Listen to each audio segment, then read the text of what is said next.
Hello, my wonderful people. Good morning, good afternoon, good evening, good night, depending on your time zone or anytime you are coming across this platform, Linda's TV show. If it is your first time and you like what we are doing here, after watching this video, kindly subscribe, put on your notification bell to all notifications. In that way, you will be able to know when we upload a new video. I want to appreciate YouTube for creating this wonderful platform which we are using to disseminate information to the members of the public. At the same time, I want to put a disclaimer that here in Linda's TV show, I do not promote violence, I do not promote hate speech, I do not promote misleading information. Myself, I don't like it. We react to all forms of videos. So, I also want to remind YouTube that a call for self-determination is never a call for war. Are you a Nigerian?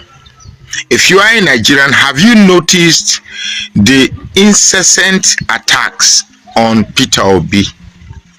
Now, you may think that the attack on Pito is based on his origin of being an Igbo man. Well, that may be part of the reason, but the main reason why Pito is incessantly attacked is because of the corruption industry. Corruption has established itself in Nigeria so much so that it has become an acceptable norm. You know, it even grieves me that certain youths are now seeing corruption as an acceptable system to politics. One yesterday in my live program was trying to educate me on how politics is being played, and I asked him, how do you play politics?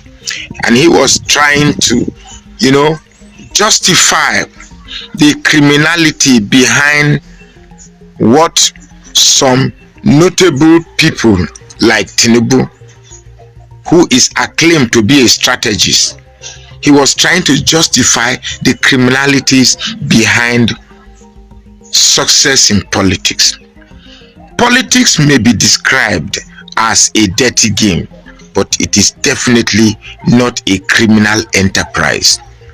Because it is described as a dirty game, it simply means some of the antics that politicians employ to get votes. But it doesn't mean recruiting thugs to adorn themselves and suddenly become Catholic bishops. It doesn't mean buying off INEC. It doesn't mean bribing the judiciary. It doesn't mean taking a stranglehold on the tenets of Nigerian administration. It doesn't mean turning Nigeria into a one-party state. It doesn't mean giving your kinsmen and tribal prodigies choice appointments in Nigeria. The reason why they are fighting Pito is because they see in him somebody who is going to change the corruption industry. So what we are having in Nigeria is the corruption team versus the Nigerian team. Now, some people are in this corruption team without knowing that they are in corruption team. And this set of people are those fighting for religious supremacy and tribal supremacy. You might be saying, I want Tinubu because he's a Yoruba man. Oh, I want Tinubu because it signifies Muslim ticket. I can assure you that that is not what the cabal are fighting for. The cabal are fighting to sustain the corruption industry. So where are you? You may think you are fighting to sustain religion. You may think you are fighting to sustain Yoruba supremacy in Nigeria. But the truth is that these things really doesn't bother the chairman and elected representative of the corruption industry.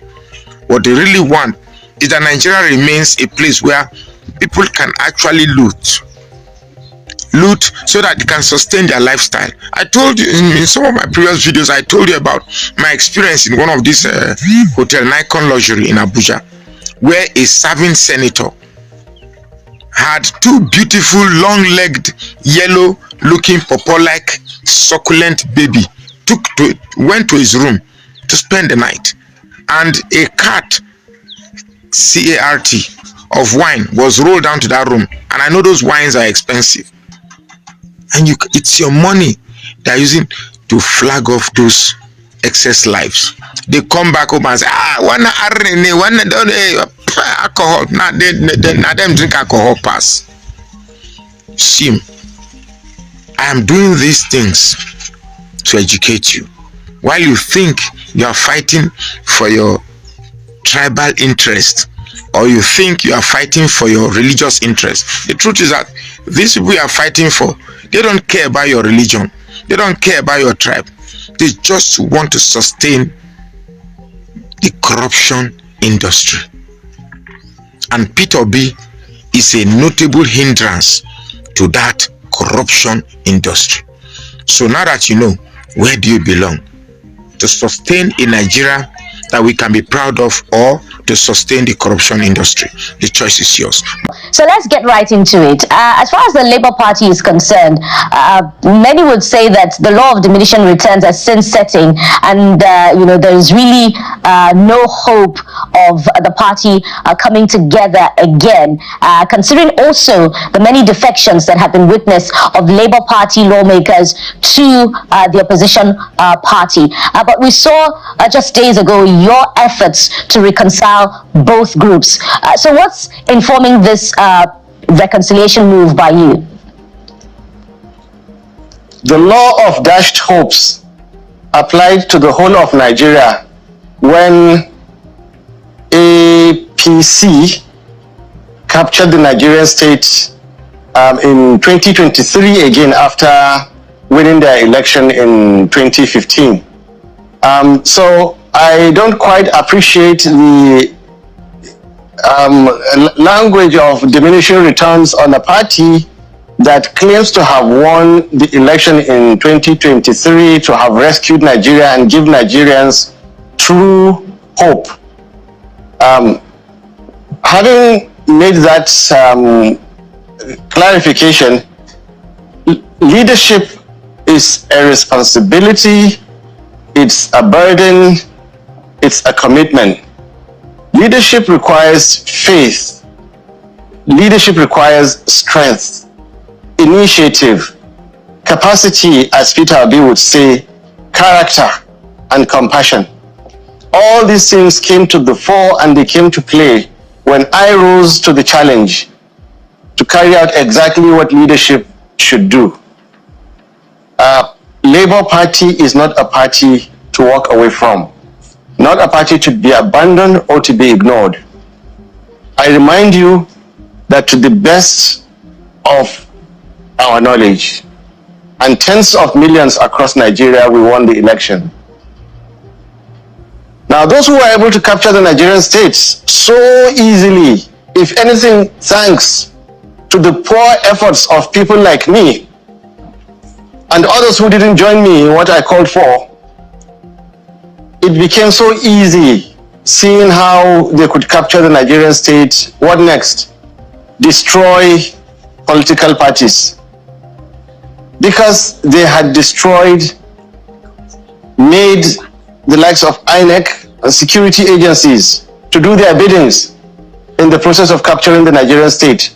What is so difficult then in destroying Nigerian political parties? So that by the time we get to 2027, it is narratives like what you just said, law of diminishing return on parties and all those kind of things, not the failures of their government that people will be looking at.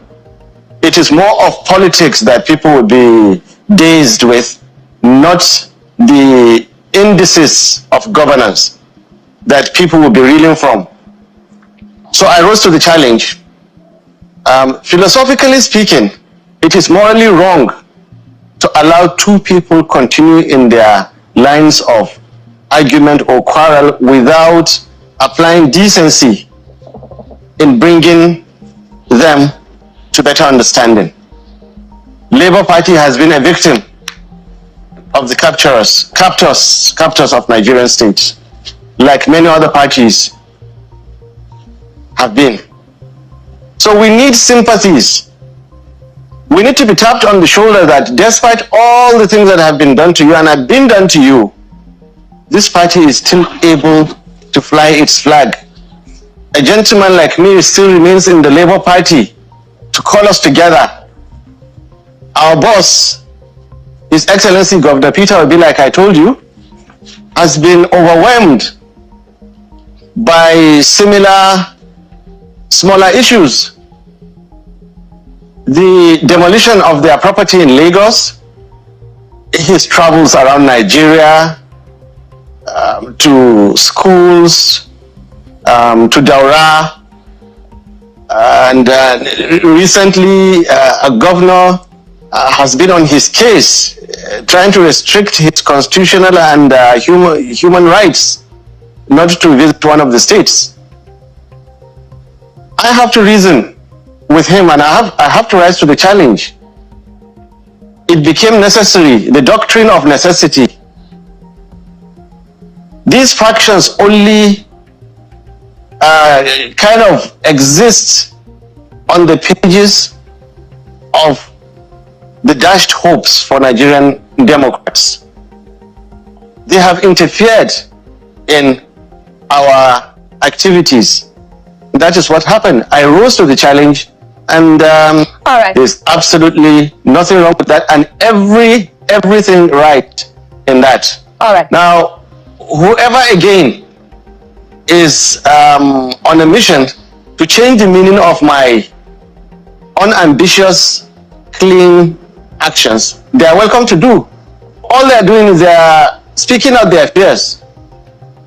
All right, we'll interrogate your unambitious and honest intentions much later on. I'm hoping that will come from my colleagues. But is Mr. Pito B on the same page as you in this mission to reconciling both groups? And that question is important because your engagement with the Abure group has since been disowned by one of the leaders of the obedient movement. In an interview, Dr. Tanko Yunus has said, "We are not aware of that particular meeting, but we are resolute. We will continue as obedience to mobilize with His Excellence, Mr. Pito B. And we have also said that wherever he goes, we go as well." So by extension, he's saying that they're not aware of your moves to reconcile both groups. How do you respond to this? No, come on, bring out the important things. I don't talk to Mr. Tanko. I relate with our boss, Excellency Peter Obi, and I did. His Excellency Peter Obi is aware. He probably has been too busy to update the Tankos around him. So yes, I don't. I speak with the boss, not with those who move around with him. And I am happy to still have our Tankos around. They are loyal, they are active. Yeah, it's just a matter of time. Peter Obi is aware, please. Okay, so the intention here, so there are two parts to this conversation, or there are two parts to the argument. Yes. There is the Julius Abure, which you've gone to mend fences with. Did you also maybe seek or consult with the Nana de Usman part or group? I don't want to call it faction now, because you can call it faction if we choose to, that has been at loggerhead with Mr. Julius Abure over the leadership of the Labour Party, and what exactly is going to be the way forward in your book? So first question, is Nana de Usman group aware that you're making this move, and what is the way forward for you? Yeah, let's take the questions one at a time. I assure you that every little step I take, concerned parties are aware. I don't need to get too much into our internal operations, but give you a categorical answer. Everyone that has to do with anything that I do is concerned is aware. If you noticed, Ms. Naneka Zori was seated right behind me, and it was at my request and upon my insistence for her to be there. The way forward simple. I called for all parties to get together and talk. That's the way forward. When the parties meet, and you as the journalist will get the headlines of what was discussed. I am a catalyst. I'm a positive catalyst in this case. I'm bringing people together to unite, understand themselves, and do the good efforts we did again to rescue Nigeria. So what's the implication of your meeting? Does Pito is a huge part of the coalition, the ADC. And you've said Labour Party is not a party to walk away from. So I see conflicting signals. So help us make it as clear as possible. Is this Pito Obi's, since you say you got his approval for that meeting, is this Pito Obi pulling out of the coalition indirectly? Journalistic points of view are very simplistic, too categorical for unfolding political situations. So the way you're asking questions and the way you're putting it out there to the general public does not depict an unfolding situation in a complicated political arena like Nigerian elections. I hope you will take this anecdotal point to heart. We have an ongoing scene. We're on stage and it is being played step by step. So your question does not really Mr. Ahmed, just a moment. I think the question is as clear as crystal. Is if you don't want to answer, you can. It's not the clarity. No. Just hold on. Just hold on. It's not the clarity. It's not the clarity. No. Just hold on. I understood. If you can, sir, just so that I can learn, so that you can understand what I'm saying. Yes. Pito Obi is part of the coalition. That's a fact. Yes. At least he's been in those meetings. You went to have a meeting. You went to have a meeting with Abure's group to say, this is not a party to walk away from. We cannot throw this party away. The whole idea of the coalition is perhaps to funnel in, and people want to take that as a platform, whatever it is. So I'm asking the question to say, since Pito Obi is aware of your going to the Abure group to say, let us reconcile, is this a way of indirectly saying, we may be walking back away from the coalition, but not immediately? That is as simple as it gets. I never failed to understand you. I understood you very well. I was telling you that this is an unfolding situation.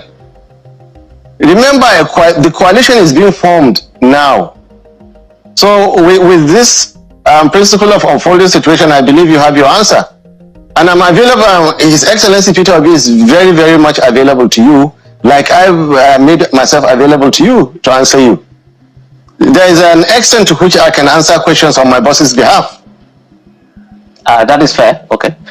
All right. So just to be clear, because you sat next to Mr. Julius Abure when he read out the resolutions from the NEC meeting, do you agree with him when he described the Nenadi Usman-led interim group as illegal?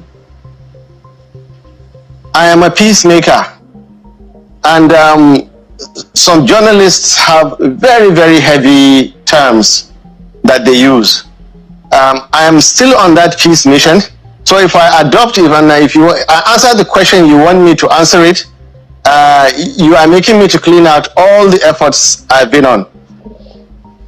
We're in the process of reconciling a great party that wants to serve Nigeria greatly. I will not adopt the kind of words that you want me to use. With due respect, please, sir. No, it's okay. It's a straight question. Yes. And, you know, the people watching want clarity as well. So it's yes or no, or you decline to respond. So does that mean that, because I'll tell you this, for a lot of Nigerians, and this is a party that wants to appeal to Nigerians, wants to win elections. Nigerians are watching to see, is this a party that gives us clarity? Because they say charity begins at home. It's what happens within the political party that naturally would extrapolate it to governance or wherever it is. So they want to know if there is enough clarity, and that's why I'm asking you. But it's okay, your responses come through and the people can basically deduce. So does that mean that you are relating or you actively recognize the Abure-led leadership on the one hand, and the Nenadi Usman-led interim leadership on the other hand? Do you actively recognize both of them as legal and people to deal with? This is very interesting. I recognize the law and I enhance order. We went to court. First of all, when INEC issued the certificate and late Baba Buhari's government handed over to Uncle Tinubu, we followed the government of Tinubu while we were at court until the court dismissed the cases and upheld the ongoing government now. Now, even before the court finished, we were recognizing and living under the then challenged Uncle Tinubu's government. When INEC raised issues about the tenure of Abure, that necessitated the responses in Umuahia, and we did so cleanly, legally and legitimately, and I was part of it. The same instruments of government and arms of government went ahead and the Supreme Court gave a ruling which we interpreted again then in favor of Nenadi Group, and you covered all our undertakings then and our comments then. Then afterwards, INEC continued to relate with the Abure faction. Now, whoever is remote controlling and dribbling, today is here, the next day is there. We are law-abiding citizens, members of Labour Party that are being remote controlled and played around with by some powerful forces out there. But I tell you what, they can't continue to do this forever. Very soon it will end. And what you see going on now is what the authority at that point in time says. Right now, the INEC has been dealing with the Abure. I don't like to even use with Barrister Julius Abure. So as far as law is concerned, it is in order to relate with Julius Abure. And if again the Supreme Court give another interpretation that it is Nenadi Usman, the law is the law, for God's sake. As far as I'm concerned, what you call factions now and groups are only in the heads of those people behind the scenes using a great deal of power and resources to upset the scene and distract Nigerians from misgovernance. I'm sorry. Remember what's going on now in the Northeast. Remember what's going on in the Northeast and all across Nigeria. They have destroyed our currency, increased insecurity and all over. Yet, what is even more important is the factions in the political party. Come on, let's move on. So Mr. Dati, are you saying categorically that by your own interpretation of the Supreme Court judgment, Barrister Julius Abure is the chairman of the Labour Party? By the actions of INEC. So you recognize Barrister Julius Abure as chairman of the Labour Party, and you do not recognize the interim-led chairman, Nenadi Usman, of the Labour Party group?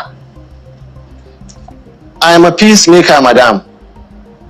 I'm here to see that my party unites, and it will be very difficult for you to distract me from that or to dissuade me from that. It's not a distraction. As my colleague said earlier, you're trying to appeal to the generality of Nigerians to embrace the Labour Party ahead of the 2027 general elections. So it's important to let Nigerians know the direction of key leaders of the Labour Party. So perhaps we're going to take your submission that you recognize Barrister Julius Abure as chairman of the Labour Party. Just before we leave the coalition matter, you have spoken to a different platform earlier on saying that you would not be pressured into joining a coalition. By your words, where was the coalition when the Labour Party was able to win, according to your claim, 10 million votes in 2023? But we also know that your principal, Mr. Pito, has said he's identifying with with the coalition, which has adopted the ADC, but he retains his membership of the Labour Party. But some would say this is tantamount to anti-party activity, and by extension, some members of the Labour Party had given him 48 hours from July the 3rd to resign his membership. What are your thoughts on the submission that this is indeed anti-party activity? These are not anti-party activity. What I'll do is welcome you to now recognizing this is an unfolding situation. Finally, you're beginning to understand what I mean. It's an unfolding situation. The meaning of a coalition is that political parties, interest groups, individuals are coming together. It's an unfolding situation. I attended coalition meetings. Pito is welcome to continue to attend those coalition meetings. It's welcome. But another correction I want to make to you is that the ongoings now in Labour Party, which are not strange, which are not new, other parties have had worse than this. It is not the faction caused from outside that matter in elections. It is the failures of government who is in place. It is the promise of that political party based on its ideologies and manifesto. It is the, as Peter keeps saying, the character, the contents, the compassion of the candidates. Those are the ones. By then, the electorate would have long forgotten the intrigues of factions. INEC would have long recognized who the leaders are, given them all the instruments of the party, presented the candidates. At that time, there can be no more factions or groups within the party. Over to you, ma'am. Let's talk about it, Mr. Adachi. Let's talk about the ADC. Some have said that nothing will come out of it, especially those in the ruling party. They say nothing will come out of it.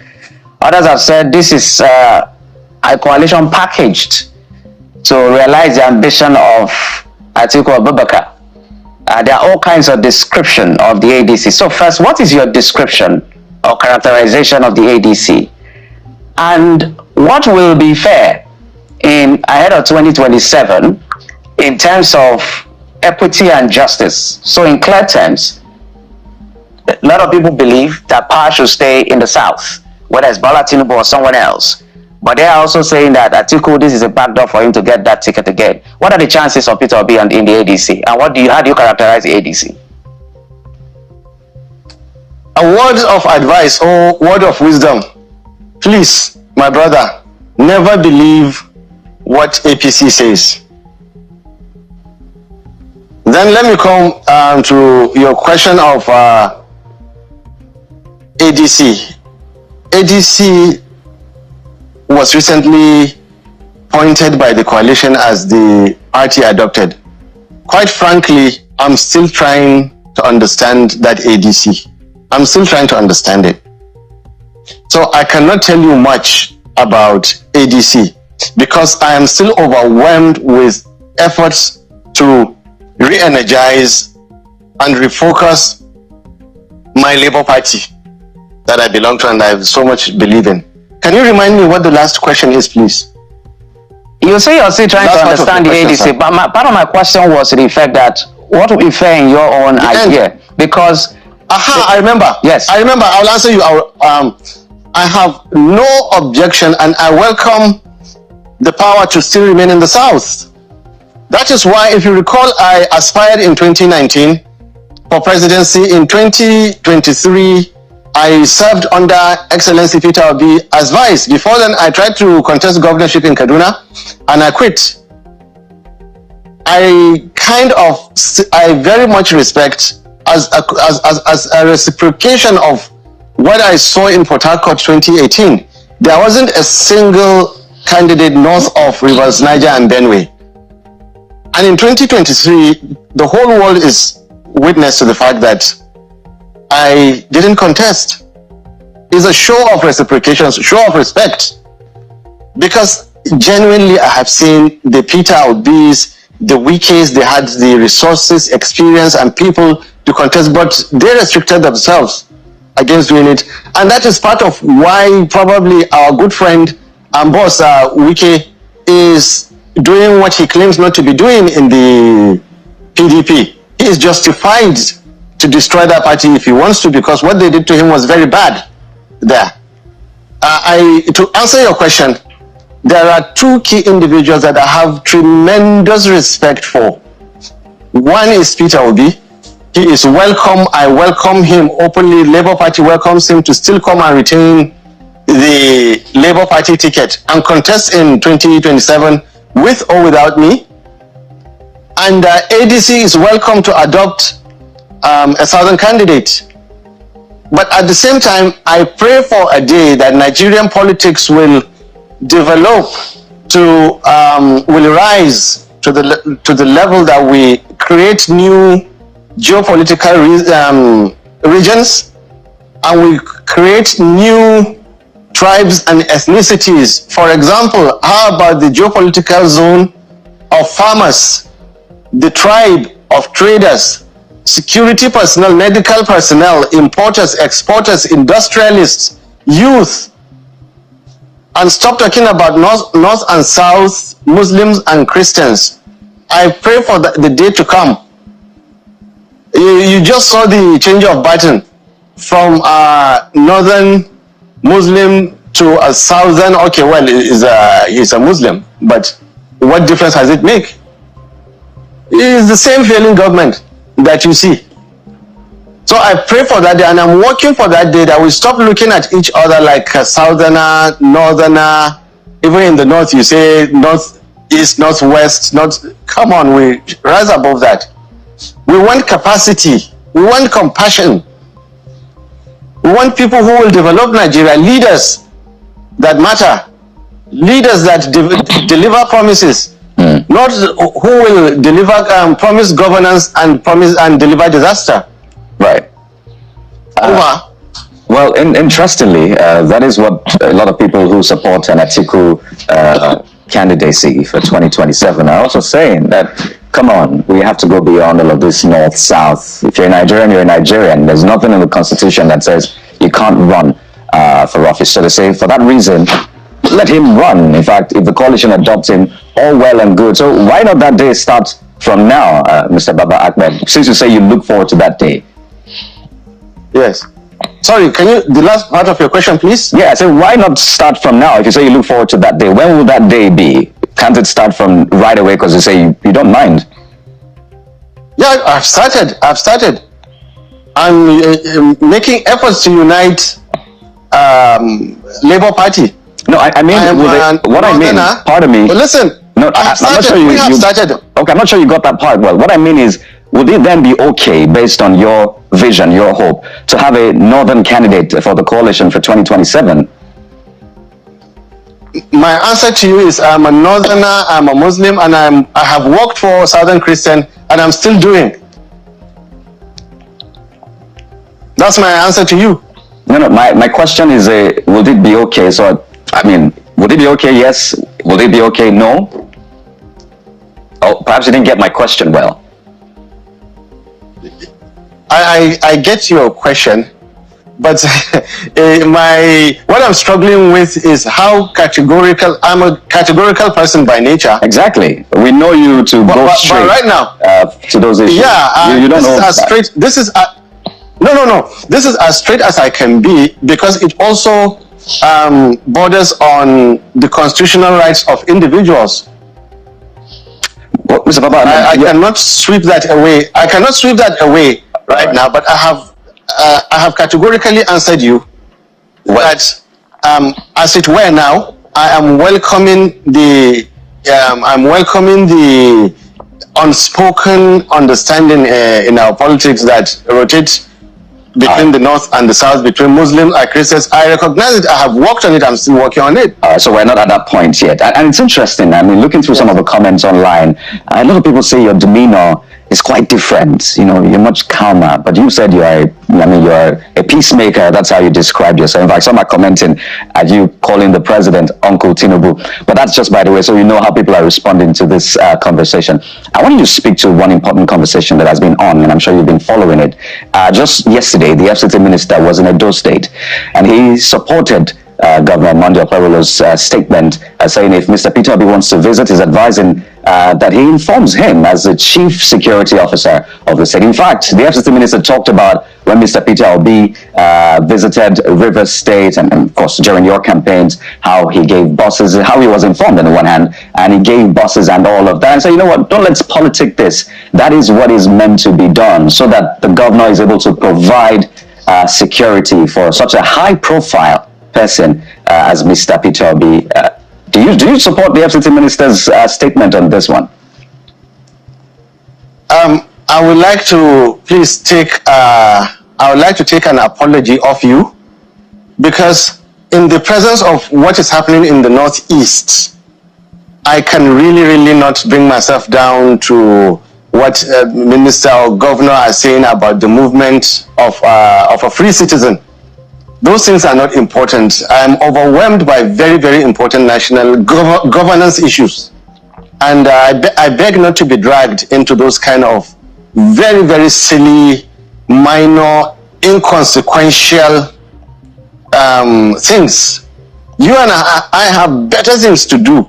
What's there in sending buses or providing security for? Is that important? Mr. Baba Ahmed, do you know what has happened in the North? Senior advocate of Nigeria, Femi Falana, spoke about this. If you say it's inconsequential, he spoke and said, well, the governor doesn't have... That is a constitutional lawyer. That is his work. Exactly. So listen, when you say it's inconsequential, I'm not just a to put it in constitutional lawyer. context. I am more interested in where is the governance. I'm telling you, we're two different people. Femi Falana can speak about this 24/7. I am more after the security of Nigeria.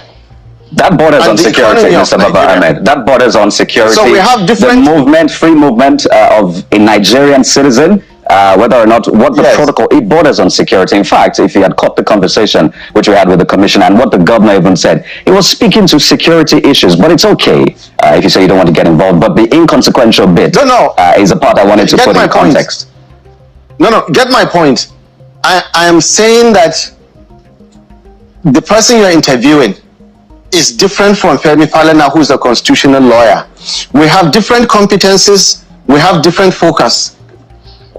My focus is on key governance issues, which providing security for my boss, Peter Obi, falls under. And at a time when I'm trying to unite my party, at a time when there was very serious security breach in the Northeast, and they continue to sack villages in the Northwest. What a governor is doing in Edo State is really not important to me. Okay, so I'm only telling you where my focus is, please. Get me correctly. As human, I can't be an all-rounder. Femi Falana has very sharp focus on constitutional matters. So I can agree with what he's saying in those. In a similar way, he might be able to agree with my focus on national security. So let's talk about what your focus would be now, specifically this peace building moves that you have made. Some would say that perhaps this is suspect, particularly because of Barrister Julius Abure's current disposition to your principal, Mr. Pito Obi. And of course, indeed, comments that he had made in the past about you in interviews where he had said that had you been the presidential candidate, the Labour Party would not have succeeded as it did in the 2023 presidential election, and perhaps if indeed the Labour Party even won under you, that Nigeria would have been divided by now, quoting your utterances post election declaration of results. And if you also look at where your principal stands as far as the Labour Party is concerned with the Nanaji Usman and Governor Alex Oti group. And you have, in fact, told us that you recognize the Julius Abure group in this interview. So people are asking that this is suspect. Are you now, trying reconciliation moves because you're watching the polity and you're seeing that perhaps indeed the Labour Party would need to present the Pito as a candidate in the 2027 election, and you want to be on the ballot again? Absolutely not. That is completely misplaced. Please refer to earlier comments. And once again, I welcome you to understanding that this is an unfolding situation. After I have no regrets over my comments post 2023 elections, and now we're all as a nation facing the consequences. I still remain that we should never have allowed Uncle Tinubu's government to have been sworn in, and we were to do so constitutionally, legally, and legitimately. I still maintain that. We're paying a very high price for their coming in, and we may continue to do so for a very long time from now. It is unfolding because my party leader has been able to come and has been able to understand me over the 2.5 years now, and has a different opinion about it. So it's an unfolding situation. And the other first part of your question, maybe you can make it clear again to me, I was referring to Barrister Julius Abure's perception of you as expressed in interviews. He was not enamored by your political record. He's saying that you couldn't have garnered enough followership as Mr. Pito B, and had you been the presidential candidate, and in fact if the Labour Party had won, the country would have been divided by now. Those were the comments that he made, and that's curious for you to be aligning with him and in fact making reconciliation moves. I'm making reconciliation moves between all members of Labour Party, not between myself as an individual and Julius Abure as an individual. It's very interesting the kind of outdated, outlived, now let me put it that way, the outlived comments that you choose to go out and pick and then bring it applied in a completely different context years afterwards. You have the right, this is your show. You are at liberty to bring the kind of questions you want, but relevance is the key issue here. He was speaking about his party member. I'm just a party member like millions that he has, and I was never ever in competition with my boss that I served under. So what relevance was it to compare me and Peter Obi? He is presidential candidate and I was loyally serving under him. Oh, are you saying that Mr. What was the relevance of are you saying his statement was making a comparison between us? Are you saying that his statement then was irrelevant, comparing both of you? Because this is what it is. It is out there. This is something that Nigerians have seen as well, and they reference it online. So it's not us trying to dig up anything. It is what it is. You can go back and also see what I have said and say, Kaide, you said this. What do you have to say about it? Because it's important to basically help Nigerians see or make sense of the timeline. So are you saying that it was irrelevant for him, or you're saying in this context it's irrelevant? Because it's not. As you said, you're a party member. Yes, I'm a party member. Somehow, I think this is the first time I'm meeting you gentlemen and the lady that my good friend. This is the first time I'm meeting you. So we probably are trying to understand each other's styles. But you give a lot of weight in comments, he said, she said.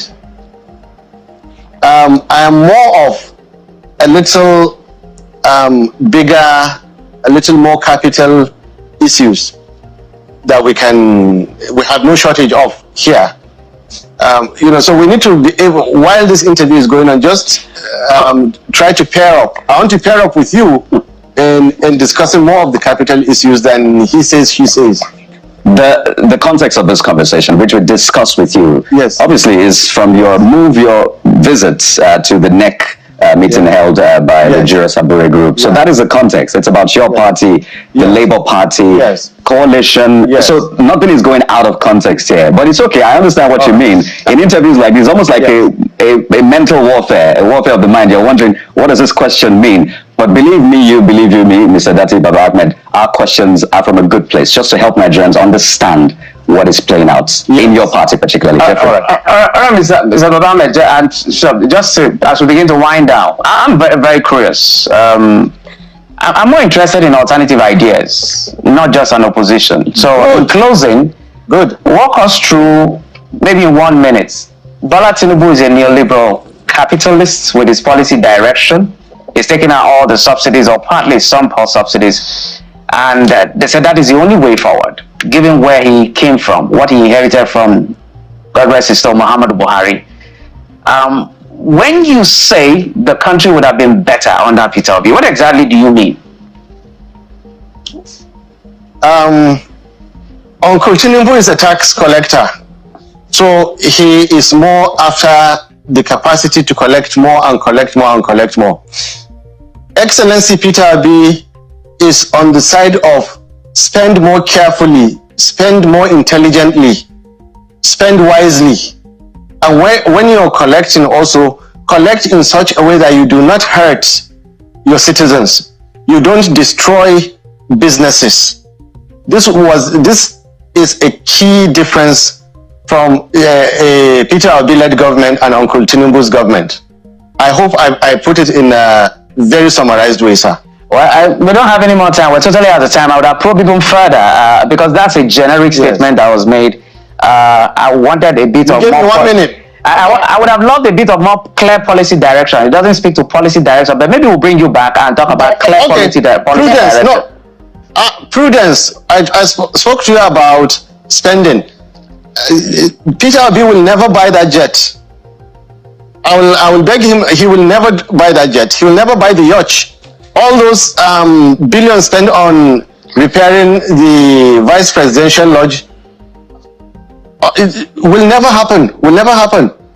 It's about the fertile land in the north. It's about consumption to production, industrial capacity utilization.